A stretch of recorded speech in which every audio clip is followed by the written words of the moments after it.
Carl Jung's most frightening discovery wasn't about madness. It was about the truth you see that others ignore, and how this ability unconsciously leads you to believe the problem lies within. In his practice, Jung documented patients who saw through all social masks, sensed hidden emotions, and detected lies instantly. He discovered that these people didn't end up isolated because they were unstable, but because the psychological cost of seeing too much was something no one could understand. And in this video, you'll discover why this rare ability of yours either transforms you or annihilates you. This annihilation isn't a dramatic exaggeration. It's a real, silent possibility that happens every day in the minds of people like you. Think of it not as a glorious superpower, like the ones we see in movies, but as a musical instrument of infinite sensitivity.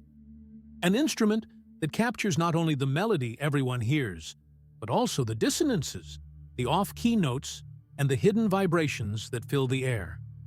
At first, this ability seems like a gift, a way to navigate the world with greater clarity.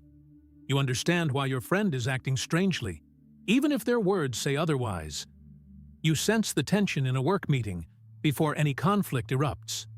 You perceive the sadness behind a family member's forced smile. You see it. You simply see it. But what happens when the instrument is too sensitive for the noisy world it lives in?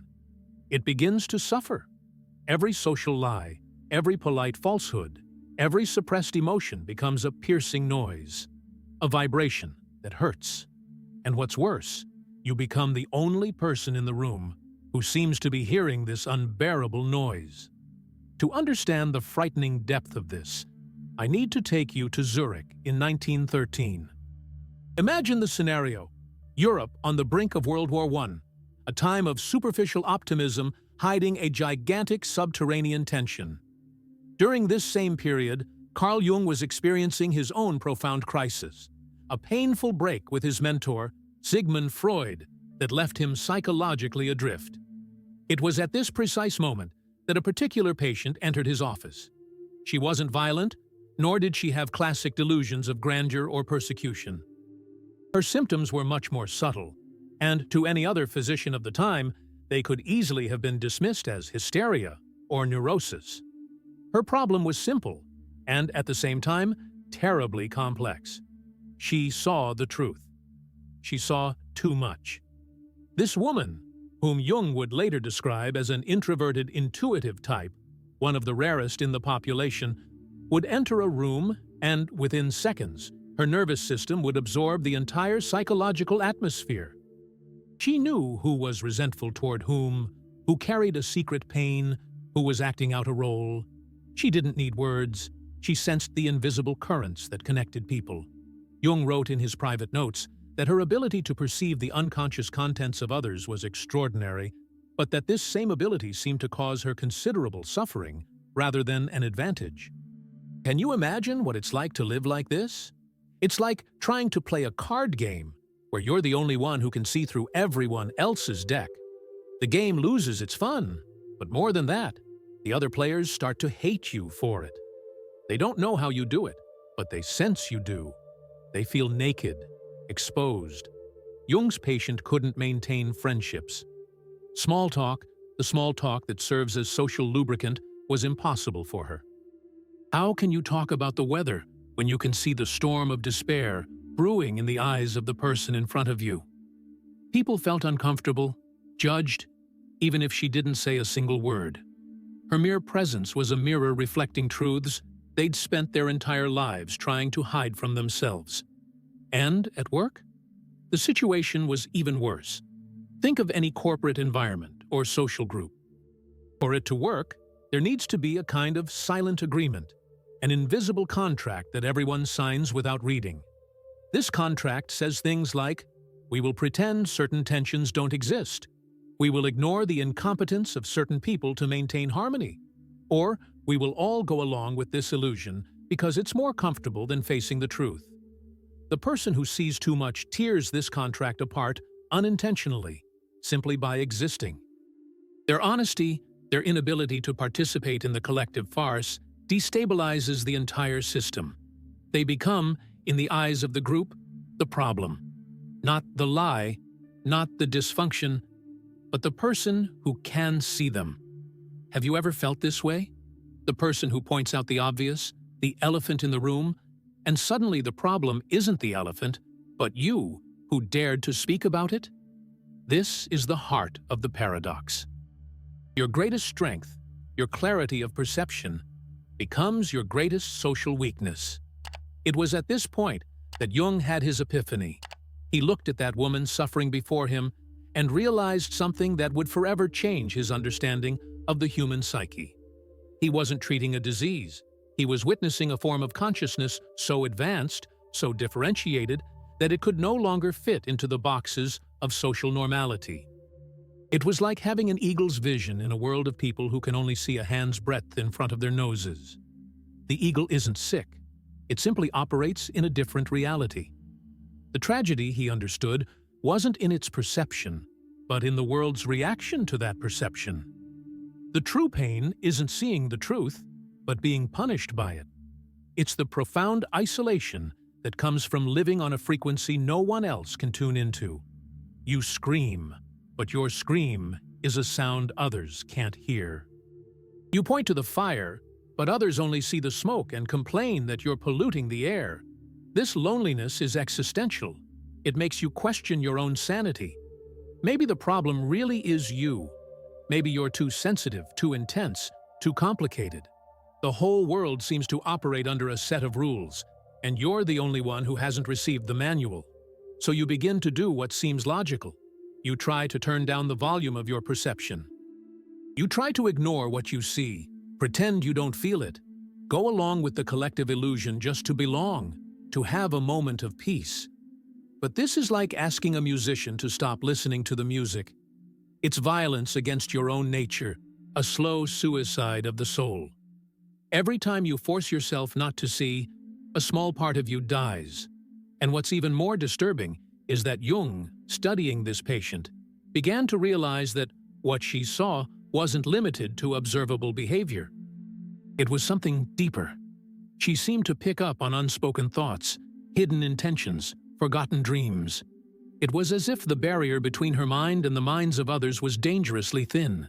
He was witnessing a phenomenon that went beyond simple intuition. He was witnessing what he would later call mystical participation, a frightening state where your consciousness begins to be invaded, flooded by the unconscious contents of those around you. This was just the tip of the iceberg. Seeing what others don't see was the first symptom. The real danger wasn't what you saw in the outside world, but what that vision did to your inner world. What happens when this invasion becomes constant? What are the real dangers? Not just to your relationships, but to your very identity, to your sense of who you are? This is where the silent annihilation truly begins.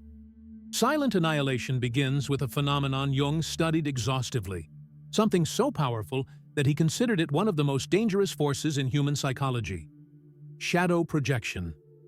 Imagine that each person carries an invisible backpack on their back. Inside this backpack, they throw everything they refuse to accept about themselves: the anger they repress, the envy they refuse to acknowledge, the insecurity they hide. This is the shadow, the collection of all the inconvenient truths we prefer to ignore. Most people go their entire lives without ever opening this backpack. They get used to its weight, forget it's there. But you, with your heightened perception, can't help but see the contents of someone else's backpack. You don't need to open it. You see through the fabric. And when you look at someone, your clarity acts like a mirror. Without saying a word, your gaze reflects back to them exactly what they try hardest to hide. And what is the instinctive reaction of someone forced to see a monstrous truth about themselves? To attack the mirror. The problem is never the reflected image. The problem, for this person, is always the mirror. Have you ever experienced this in practice? Think about a family dynamic. You notice that one of your parents carries immense frustration with a career they never had. You don't judge them. You just feel this pain, this silent bitterness that permeates the atmosphere. One day, in a conversation, you gently suggest that they could try a new hobby, something they've always wanted to do. The reaction is explosive. They accuse you of being ungrateful, of not understanding life at all, of being arrogant. They're not reacting to your suggestion. They're reacting to the pain your insight touched.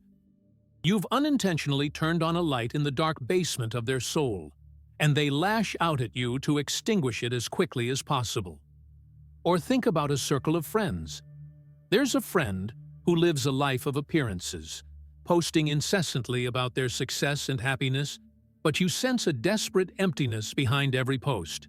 You sense their loneliness. Out of concern, you call them to talk, asking if they're really okay. Suddenly, you become the target. You're accused of being negative, jealous, of wanting to ruin their happiness.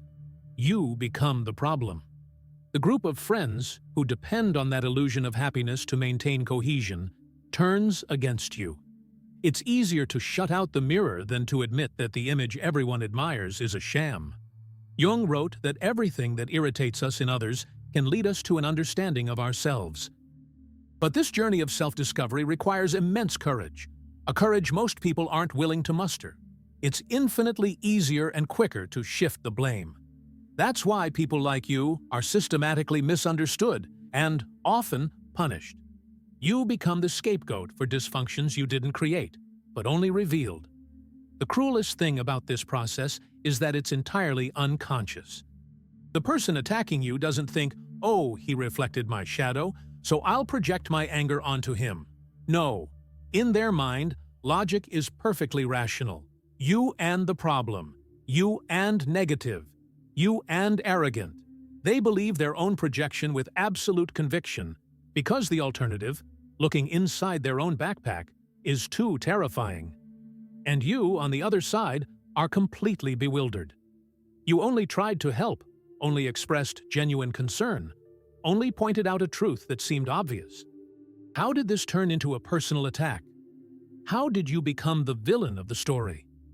This confusion leads you to doubt yourself. You begin to ask yourself, am I really a negative person? Am I arrogant? The constant attack, coming from so many different directions, family, friends, work, begins to erode your self-confidence. You start to believe the narrative they've created about you. You internalize the role of the scapegoat. This is the second stage of annihilation, the distortion of your self-image. You stop seeing yourself as someone with clarity and start seeing yourself as someone who causes problems. It's a subtle but devastating psychological manipulation. You begin to fear your own perception. Before speaking, you think 10 times. You learn to keep quiet, to agree, to smile when you feel like crying. You build a mask to hide your inner mirror, hoping that if no one can see your clarity, no one will attack you anymore. But the mask is heavy. It drains your energy. And deep down, you know you're betraying yourself. Every time you swallow a truth, every time you ignore your intuition to maintain peace, you feel a small piece of your soul breaking. You're not just hiding, you're erasing yourself. Jung discovered that this pattern wasn't random. It was a law of the psyche. The group, the tribe, the collective will always prioritize its own survival and stability, even if that stability is based on a comfortable lie. The individual who threatens this lie, even with the best of intentions, becomes an existential threat to the group. They need to be neutralized, silenced, or expelled. Have you ever felt this silent expulsion? It's not a fight. It's not a direct confrontation. It's a gradual withdrawal. People stop inviting you to things. Conversations die down as you get closer. You feel an invisible wall rising between you and others. They don't hate you. They just can't stand your presence. They can't stand how you make them feel about themselves. Isolation, then, ceases to be a consequence and becomes a survival strategy. You begin to distance yourself before others push you away. Solitude becomes a refuge. At least alone, you don't have to pretend. At least alone, your inner mirror can shine without fear of being shattered. But this solitude is a double-edged sword. While it protects you, it deprives you of human connection, validation, and the sense of belonging that every human being needs. And in this isolation, an even more dangerous question begins to take shape in your mind. If my perception only causes me pain and isolation, what is the point of it? Why was I made this way? This question is the gateway to the third and most dangerous stage of annihilation. A place where your heightened perception can turn against you in ways you can't even imagine. A place where your gift becomes your own disease.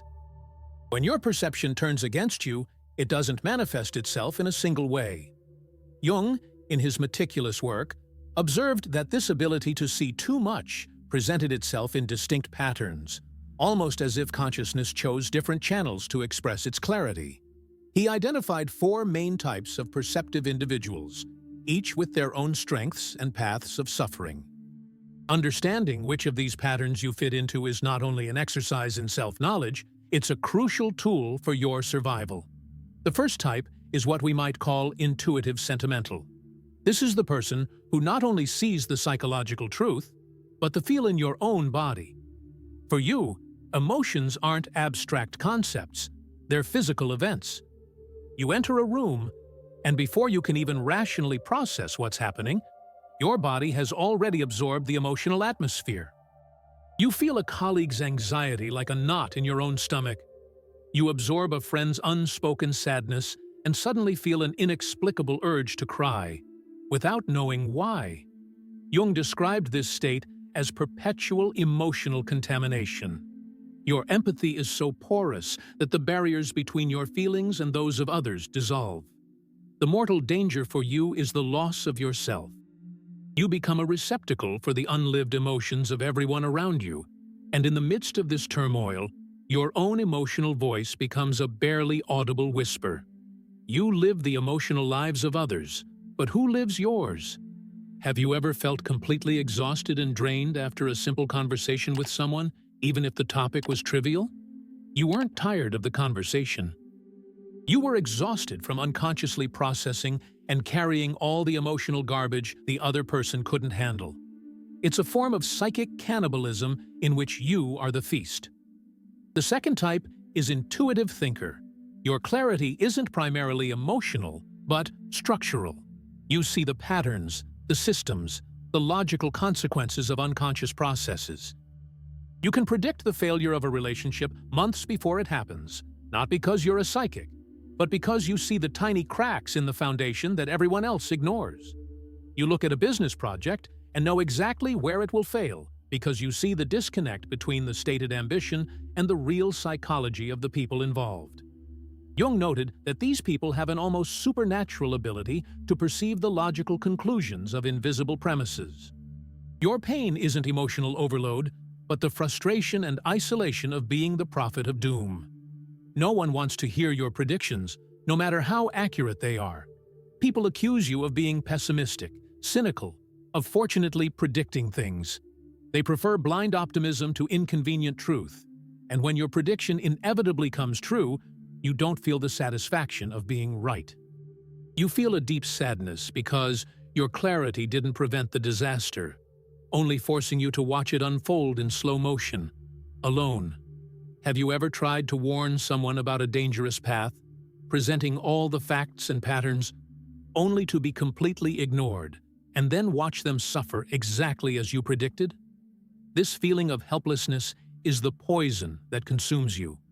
You have the map, but no one believes you, and you are forced to watch the people you love walk straight into the abyss. The third type is intuitive sensory. Your perception is deeply connected to the physical world and your body. You can feel the physical manifestations of psychological states. You look at someone and feel the tension in their body, even if they're smiling. You shake someone's hand and feel the energy of exhaustion they carry. Jung documented patients who could detect illness in others before any physical symptoms appeared because they sensed a dissonance in the person's life energy. You function as an early warning system for your environment. Your danger is hypochondria and physical exhaustion. Your body becomes a screen onto which the illnesses and stresses of others are projected. You may begin to experience pains and symptoms that have no medical explanation because they are not yours. They are physical echoes of the suffering you absorb from the world. The challenge for you is to learn to discern what is information your body is picking up from the environment and what is a real problem with your own health. How can you trust your body when it is a satellite dish for the discomfort of others? The fourth and rarest type is the pure intuitive. Jung described this person as someone who combines introverted intuition with what he called an undifferentiated auxiliary function. Simply put, you see everything but have immense difficulty organizing, processing, or expressing your perceptions coherently. Your mind is like a radio tuned to all stations at once.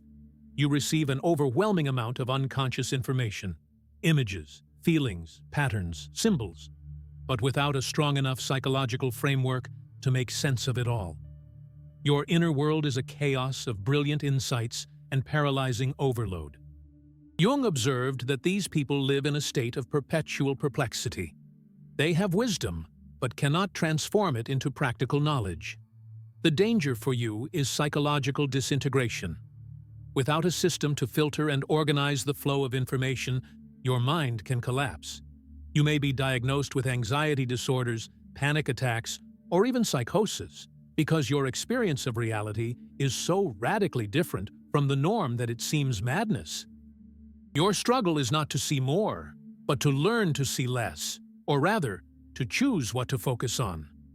Identifying your pattern is the first step to escaping annihilation. Each of these types is not a sentence, but a map that shows where you are most vulnerable and, therefore, where you need to build your psychic defenses. Do you recognize yourself in one of these patterns? Or perhaps a combination of them? Understanding this is crucial because the strategy for an intuitive feeling person to deal with their overload is completely different from the strategy an intuitive thinking person needs to avoid being consumed by frustration.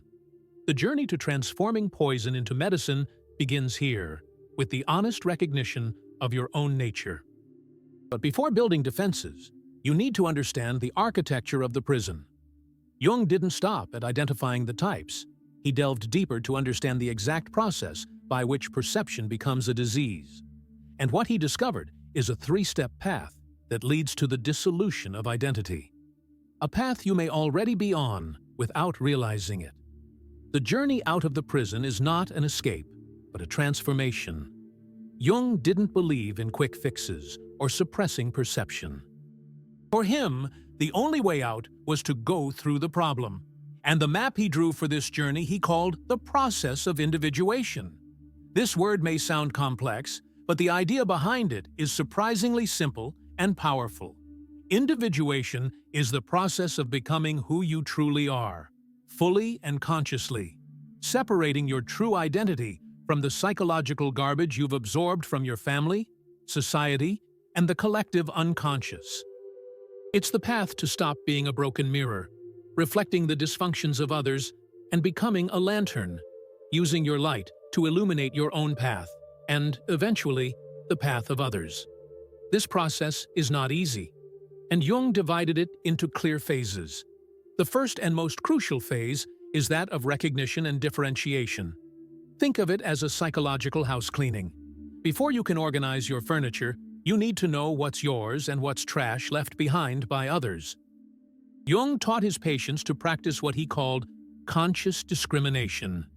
It's the ability to stop in the midst of an emotional turmoil and ask, "Is this feeling mine?" You're at a party and suddenly feel a wave of deep sadness. The practice of discrimination is not identifying with this sadness, but observing it as an external object and asking, where did this come from? Whose pain does this belong to? The most powerful tool for this, according to Jung, was solitude. Not the solitude of forced isolation, but the solitude of voluntary introspection. He instructed his patients to spend time in complete silence every day. In this silence, the noise of the outside world quiets, and the absorbed material begins to settle. It's like waiting for the dust to settle before seeing the room clearly. In this state, you begin to distinguish your authentic voice from the voices of others echoing in your mind. You realize that the anxiety you felt all day wasn't yours, but your boss's. You realize that the belief that you're not good enough isn't your own truth, but an echo of one of your parents' critical voices. This process of separation is the first act of liberation. The second phase is the most feared and, perhaps, the most important. Shadow integration. Jung made a shocking discovery. The more you deny your own darkness, the more disturbed you become by the darkness in others. The reason you see hypocrisy and deceit so clearly in the world is often because you haven't integrated your own capacity for these same things. This doesn't mean you're a bad person. It means you're a complete human being. Integrating the shadow isn't about becoming a bad person. It's about recognizing that you contain within yourself the full spectrum of human experience. You have the capacity to be selfish, cruel, and deceitful, just as you have the capacity to be generous, kind, and honest. As long as you believe you're a good person and that evil is just out there, you remain vulnerable. Why? Because when you see the shadow in another person, you react with shock, judgment, and revulsion. This makes you reactive and places you in a position of fragile superiority. But when you've recognized and accepted your own capacity for darkness, your reaction changes completely. When you see the shadow in another person, you react not with judgment, but with recognition. You think, I know this energy. It lives within me, too. This shift in perspective gives you immense power. You stop being a reactive victim of others' behavior and become a conscious observer. Your perception stops being a source of irritation and becomes a tool for self-knowledge. Each person who bothers you becomes a teacher, showing you a part of yourself that you haven't yet accepted. The third phase is conscious participation. After cleaning the house and accepting all your furniture, the beautiful and the ugly, you're ready to invite people in again. But this time, it's different. You're no longer a passive victim of other people's energy. You learn to engage with their psychological content without being overwhelmed. Jung called this developing psychological containers. Imagine you're a therapist. The patient comes and pours all their suffering into you. A good therapist can temporarily hold this suffering, analyze it, understand it, but without taking it home.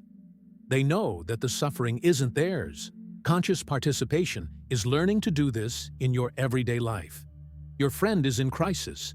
You can listen, feel their pain, offer your clarity, but maintain a part of your consciousness as an anchor. Always aware that this pain is theirs, not mine. This allows you to serve, to help, to use your gift constructively without sacrificing yourself in the process. To illustrate the radical difference between integrated and unintegrated perception, Jung often compared two historical figures who fascinated him: Friedrich Nietzsche and Meister Eckhart. Nietzsche was a genius of perception.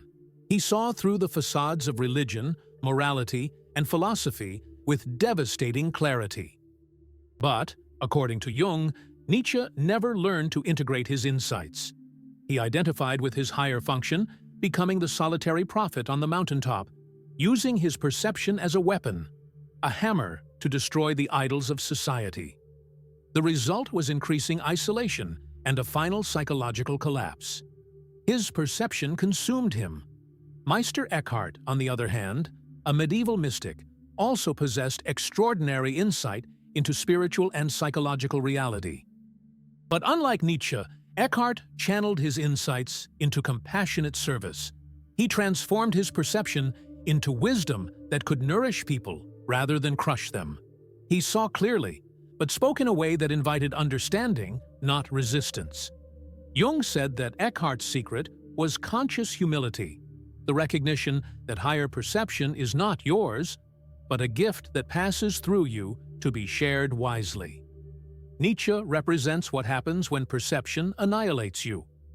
Eckhart represents what happens when it transforms you. The path of individuation is the bridge between these two destinations. It is the process that teaches you to be an Eckhart, not a Nietzsche. But this journey cannot be made entirely alone. Even with the map, you need to find other travelers, or at least a safe haven. And finding these connections is perhaps the final and most delicate challenge of all.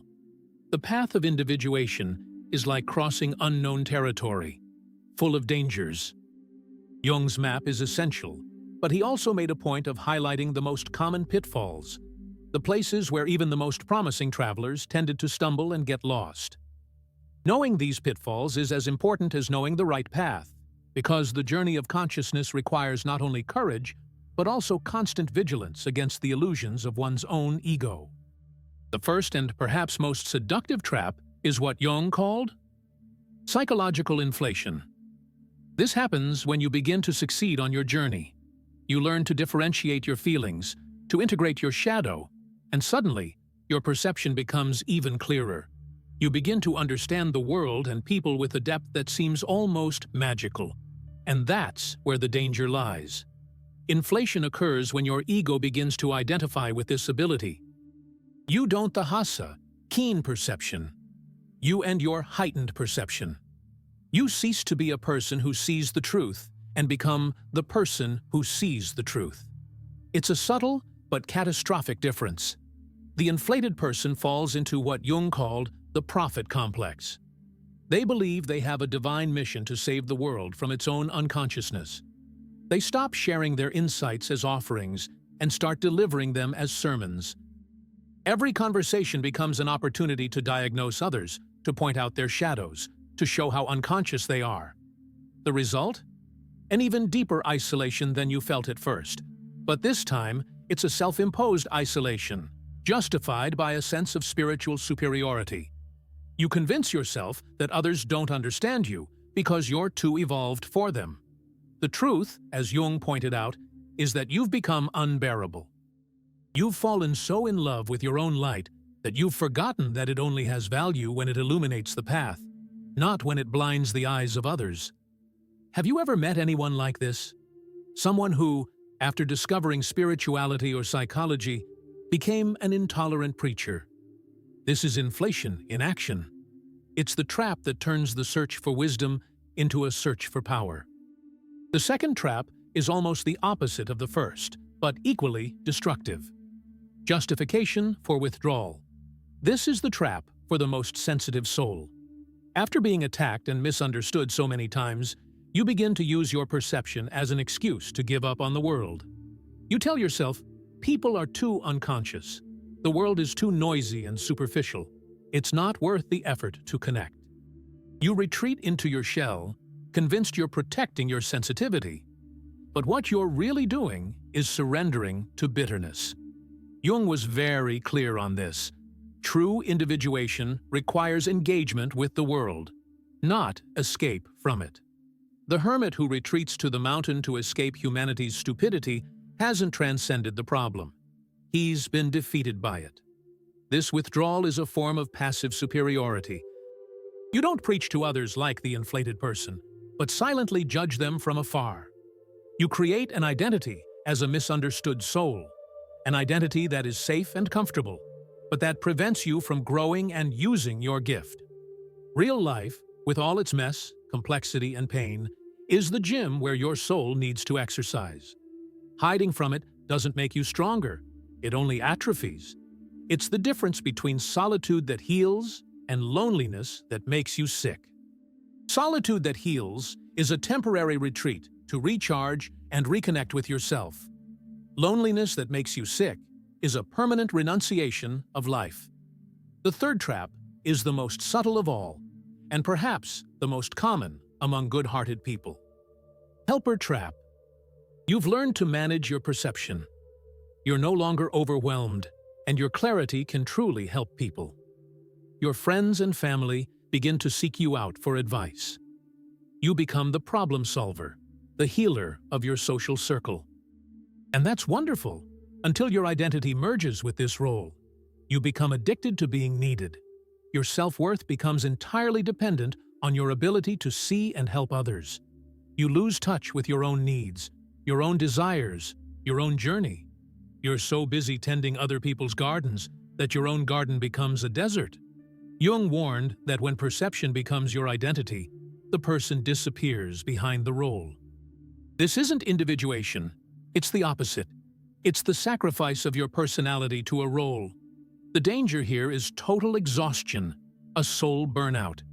You give so much of yourself that one day you wake up and realize there's nothing left for you.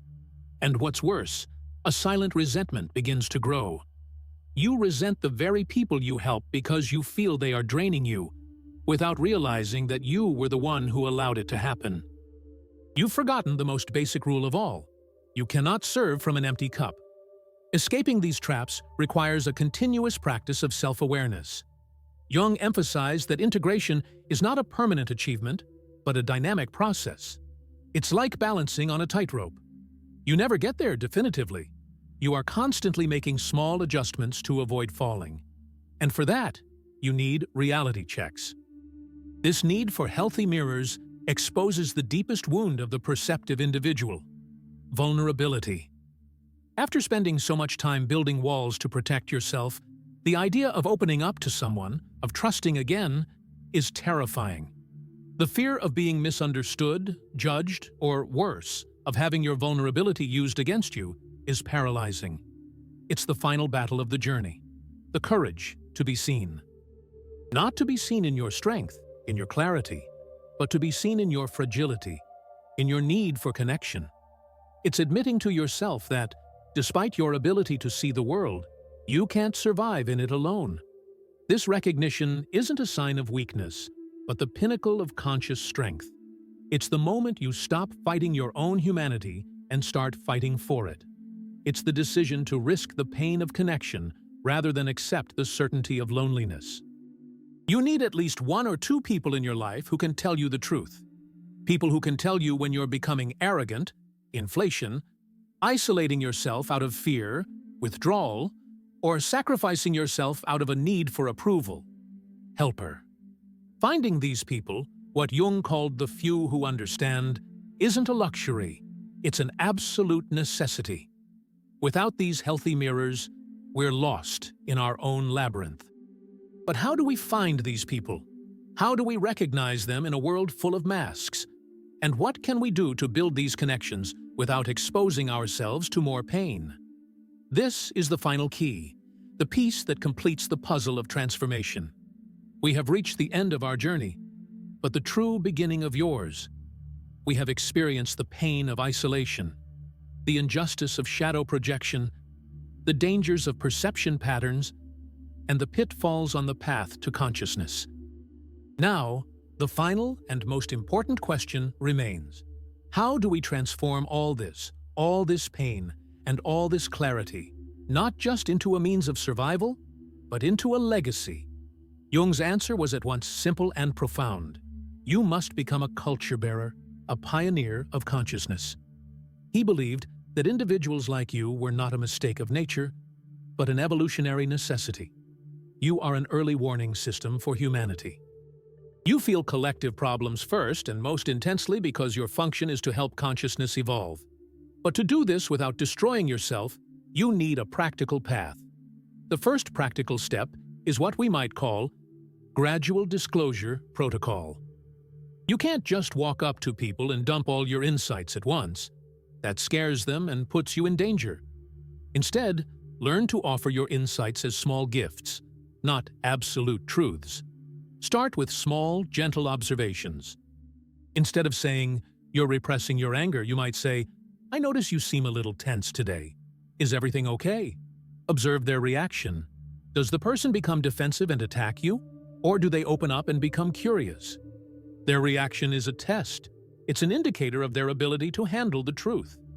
Based on this ability, you calibrate the depth of what you share.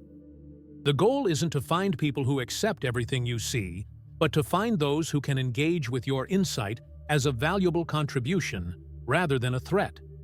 The second step is to build what Jung called essential connections.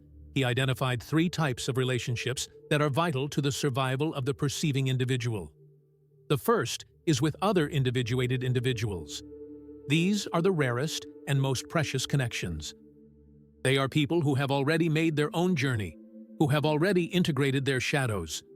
Jung said you recognize each other immediately. There is a quality of presence and authenticity that cannot be faked. With these people, you can be 100% yourself. The second type is with people who are actively on their own journey of individuation. They may not have your perception, but they respect its value because they are committed to knowing themselves. They are not frightened by the truth because they are seeking their own truth. The third type are the natural vessels, mature and stable people who, for some reason, have the ability to hear difficult psychological content without becoming destabilized. Actively seek out these people.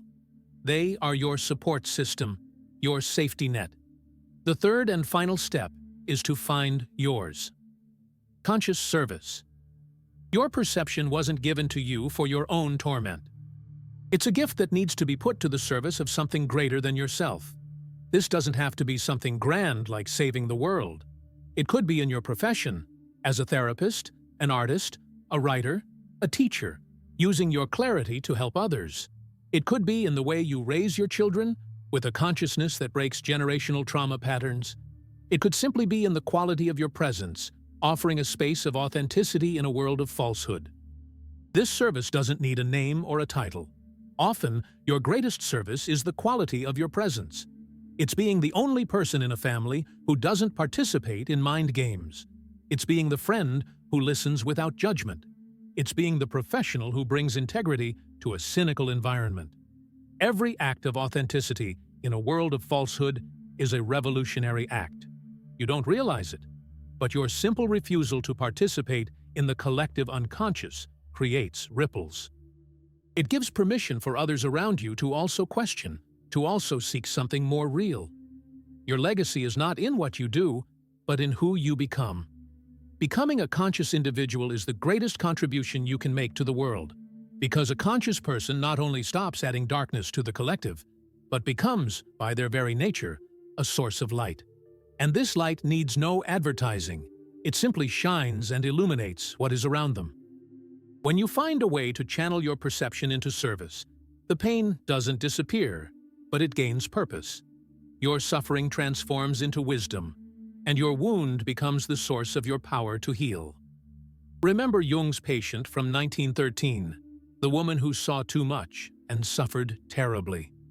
After years of working with the process of individuation, her life was transformed. She learned not to see less, but to see more wisely. She became a counselor, using her perception to guide others. She found her service. Her curse became her legacy. That is the choice before you now.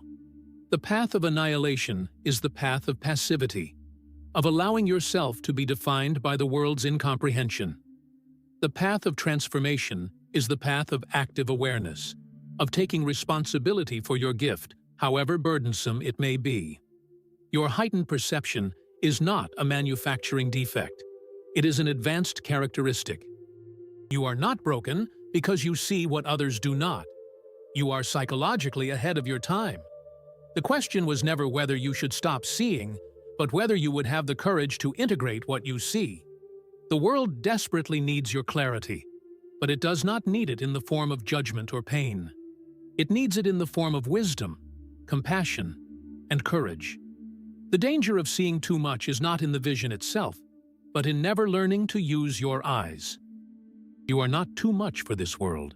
You are exactly what the evolution of consciousness demands. Once you learn to wield your perception with the same awareness that Jung learned to wield his, the danger becomes potential. You were born to see everything, not to suffer in silence, but to serve evolution. If this message resonated with you, if you recognized yourself on this journey, know that you are not alone. Leave a comment below, even if anonymous, sharing which type of perception resonates most with you. Your story connects with thousands of others who are walking the same path. Your courage to express yourself creates a safe space for others to do the same. If you want to continue exploring the tools for this journey, like this video and subscribe to the channel. We are building a community of consciousness pioneers, and your presence here is essential. Thank you for watching. See you in the next dimension.